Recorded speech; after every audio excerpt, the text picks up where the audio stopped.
శర్మ గారు అక్కడక్కడ దీనికి సంబంధించిన ప్రమోషన్ వీడియోస్ చూస్తున్నాం, ఆ షూటింగ్ వీడియోస్ అవి వైరల్ అవుతున్నాయి.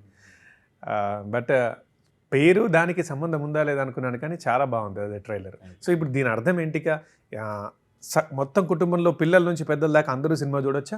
అందరూ చూడొచ్చు, ఆ టైటిల్కి తగ్గట్టు ఖచ్చితంగా అందరూ చూడొచ్చా?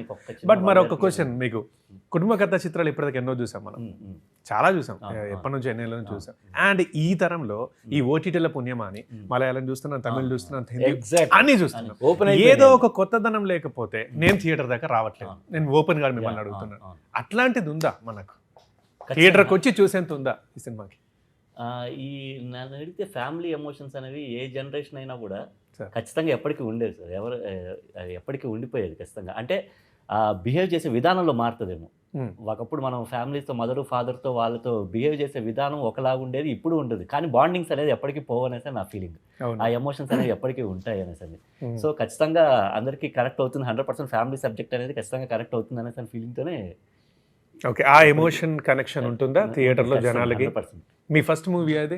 నేను డెబ్యూ కాబట్టి ఖచ్చితంగా మీకు ఆకలి, ఒక కసి ఉంటాయి, ఒకటి చూపించాలి అని చెప్పేసి. సినిమా చూసిన తర్వాత ఏమనిపించింది? నేను అనుకున్నది స్క్రీన్ మీద కనిపిస్తుందని మీరు ఫీల్ అయ్యారా? 100% సార్. ఎందుకంటే ఫస్ట్ యాక్చువల్లీ ప్రొడ్యూసర్ గారు ఈ ఇన్వెస్ట్ చేశారు డబ్బులు. సో ఆయన ఫస్ట్ ఆడియన్ నా పాయింట్ ఆఫ్ వ్యూలో ఆయనే. ఓకే. సో ఆయన సినిమా చూసిన తర్వాత నాకు సినిమా అంతా ఓకే, ఉదయ్ మీకు ఏమైనా డౌట్ ఉంటే రీషూట్ చేసుకోండి అన్నారు. ఆయన ఫస్ట్ ఆయనకి ఏం ప్రాబ్లం లేదు. ఆయనకి అసలు నేను చూసింది నాకు 100% హ్యాపీ నేను. సో మీరు ఎప్పుడు కథ ఎలా చెప్పారో అది యాస్టింగ్ నాకు స్క్రీన్ మీద కనిపించింది అన్నారు. ఓకే. రాజేంద్ర ప్రసాద్ గారిని ఎలా ఒప్పించారు? ఆ తర్వాత ఈ మధ్య నేను ఏ సినిమాలు తీస్తున్నా సరే నాకు చెప్పకుండా తీయట్లేదు, నాకు ఈసారి ఎందుకో చెప్పలేదు ఊరికే అంటున్నాను సార్. రాజేంద్ర ప్రసాద్ గారు, బ్రహ్మానందం గారు అంటే లెజెండరీ. ఒక సినిమా కథ తీసుకపోతే వస్తా అంటే రారు, ఖచ్చితంగా ఒప్పించాలి, అందులో ఉండాలి. అది ఎట్లా జరిగింది? యాక్చువల్లీ నాకు నన్ను అడిగితే దేవుడు డెసిషన్ అనే అనుకుంటున్నాను నేను. ఎందుకంటే రాసుకున్నప్పుడే సార్ పేరు మీదే, ఆ క్యారెక్టర్ సార్ పేరు మీదే. సో అప్పుడే నేను ఫిక్స్ అయిపోయాను, స్ట్రాంగ్గా ఫిక్స్ అయిపోయాను. ఓకే, 100% సారే చేయాలి ఈ క్యారెక్టర్. నేను దీని సబ్స్టేషన్ నేను చెప్పనా? చెప్పండి. మిగతా అది చెప్పండి. యాక్చువల్గా పృథ్వీ, కుటుంబం మీద కథలు నీకు తెలుసు, 300 సినిమాల దగ్గర అవుతుంది. నేను 48 సంవత్సరాల నుంచి 300 సినిమాల దగ్గర దాకా చేశాను. మనం చూడండి కుటుంబ కథలు ఏమున్నాయి, కానీ కుటుంబ కథలోనే కొత్త రకం కథ ఇది.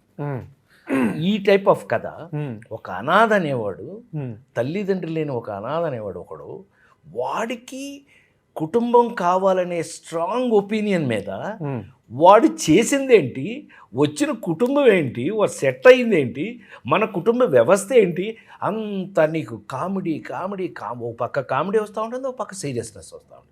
వాడు వీడు లారీ డ్రైవర్ దొంగరా, వీడు సాయంకాలం క్వార్టర్ తాగేసి పడుకునే టైప్, వీడు ఫాదర్ అయితే వీడితో ఏంటి ప్రాబ్లం? అసలు ఈ టైప్ తీసుకుంటే నీకు ఎంటర్టైన్మెంట్ ప్లస్ సెంటిమెంట్ రెండు వర్కౌట్ అయింది. మంచి మాట చెప్పారు. నేను ట్రైలర్ చూసి సార్కి ఓన్లీ ఎమోషన్ క్యారెక్టర్ ఇచ్చారా, అనిపించట్లేదు, ఎక్కడ నవ్వట్లేదు అని అనుకుంటున్నాను. ఉన్నాయంటే ఓకే, నేను అదే చెప్తున్నా. చాలా కాలం తర్వాత నాకు ఆల్రౌండింగ్ క్యారెక్టర్ వచ్చింది. గోలకు గోల ఉంది, సెంటిమెంట్ ఉంది. ఫైనల్ గా ఏమైతే మనం లాక్ చేస్తామో, నాకు బాధ్యత ఏదైతే ఉంటుందో క్యారెక్టర్ గా బాధ్యత ఉంది.